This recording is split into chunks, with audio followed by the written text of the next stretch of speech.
आज्ञा जय जगन्नाथ हरि बोल हरि हरि बोल हरि हरि बोल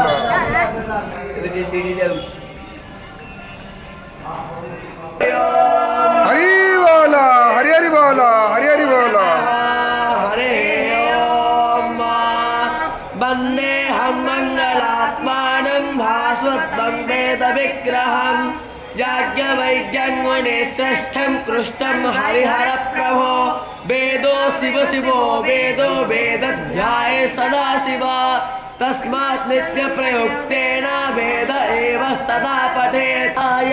सुत्रामणे पच्चशुवायो नर्यो असुवन्तरासुसावाशोरस्य दोहिता पारेण ससुवतातना ब्रह्मा चतरना हरि बोल हरि हरि बोल हरि हरि बोल जाते कामान्यशमासे गामर्यैयतरो गावो बोरिस्रङ्गा अयासा आग्राह्वैतादोरगरायसि याविषतो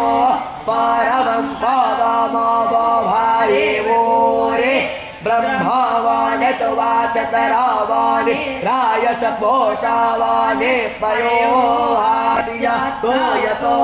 व्रतानि वस्पसे इन्द्रसियायो यश्ववेदाः स्वस्ति नस्तार्क्ष्यो